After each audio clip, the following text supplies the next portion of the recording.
அனைவருக்கும் காலம் கடந்த யூடியூப் சேனலின் வணக்கங்கள். இந்த வீடியோவில் நம்ம என்ன பார்க்க போகிறோன்னா, வாக்கிய பஞ்சாங்கம், திருக்கணித பஞ்சாங்கம் இது ரெண்டுக்குள்ள டிஃப்ரெண்ட் என்ன? எது சிறந்தது? எது சிறந்ததுன்னு நம்ம பார்க்கறதுக்கு முன்னாடி ஒரு விஷயத்த பார்க்கணும். எது எதுக்கு பயன்படுத்தணும்? வாக்கிய பஞ்சாங்கம் எதுக்கு பயன்படுத்தணும்? திருக்கணித பஞ்சாங்கம் எதுக்கு பயன்படுத்தணும்னு இருக்குது. இப்போ பார்த்தீங்கன்னா 1990க்கு முன்னாடி பிறந்தவங்கள பார்த்தா நிறைய பேத்துக்கு பார்த்தீங்கன்னா, வாக்கிய பஞ்சாங்கத்துக்காக ஜாதகம் எழுதியிருப்பாங்க. இன்னைக்கு போய் அவங்க வந்து ஜாதகம் பழசாயிருச்சுன்னு கம்ப்யூட்டர்ல போட்டாங்கன்னா, திருக்கணித பஞ்சாங்கத்துக்கு தான் வரும். பார்த்தீங்கன்னா, கிரகங்களோட டிகிரி எல்லாமே மாறியிருக்கும். அப்ப எது எது சரி அப்டின்னா, முதல்ல வாக்கிய பஞ்சாங்கம் எதுக்கு பயன்படுத்துறாங்கன்னா, பாரம்பரியமா அந்த காலத்துல முனிவர்கள் முதற்கொண்டு மிகப்பெரிய அதாவது டெக்னாலஜி இல்லாத காலத்துல அவங்களோட ஞான திருஷ்டியால உருவாக்கப்பட்டது.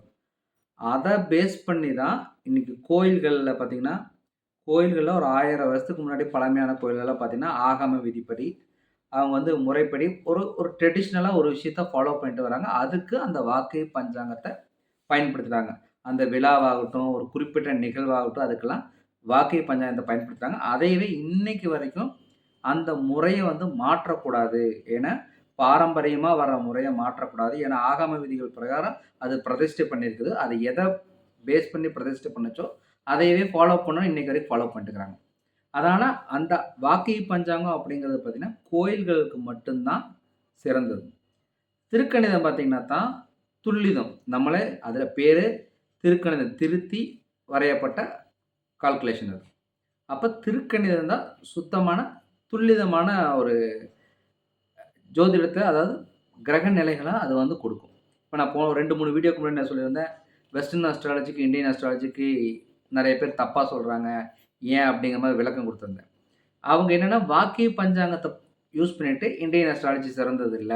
அது வந்து கிரகங்களோட நிலைகள், அதுங்களோட டிகிரி வந்து சரியா இல்ல. அப்படிங்கிற மாரி விமர்சனங்கள வைக்கிறாங்க. ஆனா அப்படி இல்ல.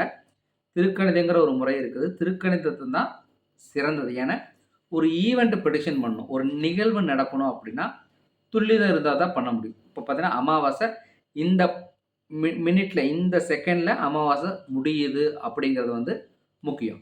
அப்படி பார்த்தீங்கன்னா, அது திருக்கணிதத்தில தான் குடுக்க முடியும். வாக்கிய பஞ்சாங்கத்தில டிஃபரண்ட் ஆகும். அவ்வளோ மணி நேரம் டிஃபரண்ட் எல்லாம் வச்சீங்கன்னா, ஈவென்ட்ட ஒரு நிகழ்வ பிரெடிக்ஷன் பண்றது சிரமம். அதனால திருக்கணிதம் பயன்படுத்துறது தான் சிறந்தது. எதுக்குன்னா, தனி மனித அஸ்ட்ராலஜிகளுக்கும், உங்களோட லைஃப்ல நடக்கிற ஒவ்வொரு ஈவென்ட் பத்தி ப்ரெடிக்ட் பண்றதுக்கு திருக்கணிதம் தான் பெஸ்ட். வாக்கிய பஞ்சாங்கத்த பயன்படுத்தி உங்களோட உங்களோட நிகழ்வுகள ப்ரெடிக்ஷன் பண்ணீங்கன்னா சரியா வராது. ஸோ எல்லாரும் திருக்கணிதத்த ஃபாலோ பண்றது தான் சிறந்தது தனி மனித ஜோதிடத்துக்கு. ஓகேங்களா? நன்றி, வணக்கம்.